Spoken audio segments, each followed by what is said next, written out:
Friends, प्रांजली's kitchen मध्ये तुम्हा सगळ्यांचं अगदी मनपूर्वक स्वागत आहे।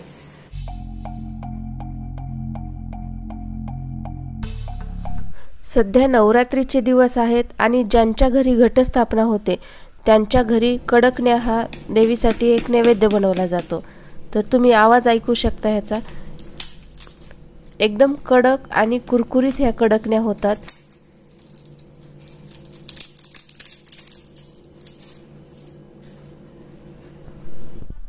या रेसिपीसाठी मी इथं 1 वाटी मैदा घेतलेला आहे आणि त्यामध्ये अर्धी वाटी बारीक रवा टाकून घ्यायचा आहे आपल्याला।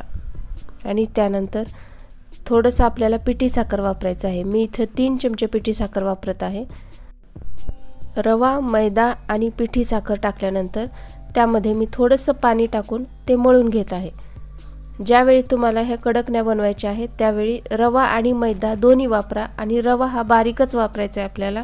फक्त रव्याच्या जर केल्या तुम्ही तर ती कडकणी व्यवस्थित लाटली जाणार नाही किंवा ते तुटेल, म्हणून आपण यामध्ये मैदा ॲड केलेला आहे। मैदा आणि रवा दोन्ही एकत्रित केल्यामुळे कडकण्या खूप छान होतात। तर आता इथं मळून झालेला आहे, आपण याच्यावरती झाकण ठेवूयात आणि एक 15 ते 20 मिनिटांसाठी आपण हे भिजत ठेवूयात। आता 15 ते 20 मिनिट झालेले आहेत। मी परत एकदा हे मळून घेते आणि आता यातला आपण छोटासा गोळा काढून घेऊयात आणि त्याला थोडंसं मैदा लावून मी आता हे लाटून घेते। आपल्याला जेवढं जास्त पातळ लाटता येईल तेवढं हे पातळ लाटून घ्यायचं आहे, म्हणजे आपली कडकणी जास्त कडक होईल। तर तुम्ही पाहू शकता इथं माझी पूर्ण पोळी लाटून झालेली आहे आणि किती पातळ आहे तुम्हाला मागचा माझा हात दिसत असेल, त्याहून तुमच्या लक्षात येईल की मी हे किती पातळ लाटलेली आहे। तर आता आपल्याला त्याची कडकण्या तयार करायच्या आहेत, म्हणजेच आपल्याला त्याच्या पुऱ्या काढायच्या आहेत। तर एका छोट्या वाटीने किंवा डब्याच्या कोणत्याही झाकणाने तुम्ही त्याला गोल आकार देऊ शकता। आणि आता साईडचं सगळं काढून टाकूयात आणि तेलामध्ये ही पुरी फुगणार नाही याची आपल्याला काळजी घ्यायची आहे। त्यासाठी मी याला काही छोटे होल करून घेते आणि मी गॅसवरती तेल गरम करायला ठेवलंय। तर यासाठी आपल्याला खूप कडक तेल नको आहे, एकदम मीडियम हीटवरचं तेल हवं आहे। तर कमी गॅसवरतीच आपल्याला हे सगळ्या कडकण्या तळून घ्यायचे आहेत। तळते वेळी आपल्याला ते 3 ते 4 सेकंद असं दाबून ठेवायचं आहे। त्यामुळे काय होईल की आपली जी कडकणी आहे ती तळली तर व्यवस्थित जाईल, शिवाय ते कडक सुद्धा राहील। त्यासाठी ही ट्रिक आपल्याला यूज करायची आहे। आणि आता छान तळलेली आहे, मी आता हे काढून घेते आणि दुसरी सुद्धा अगदी त्याच पद्धतीने आपण तळून घेऊयात। तर खूप जास्त डार्क करायचं नाही याला।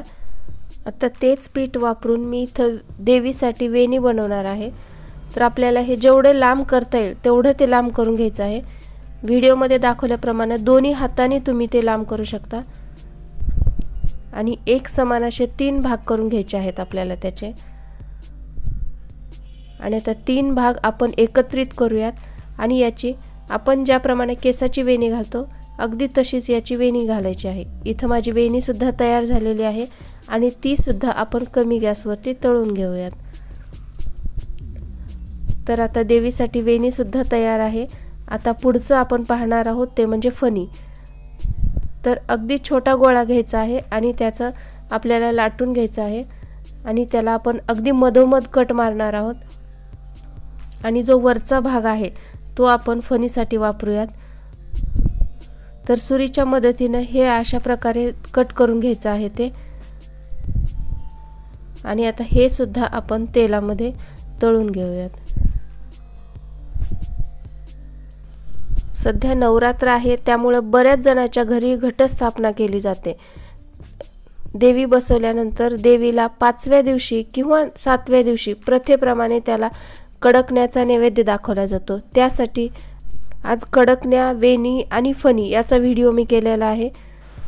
हे जर तुम्ही एका एअरटाईट कंटेनरमध्ये भरून ठेवलं तर हे 8 ते 10 दिवस अगदी आरामात टिकतात आणि शेवटपर्यंत हे अशाच कडक राहतात।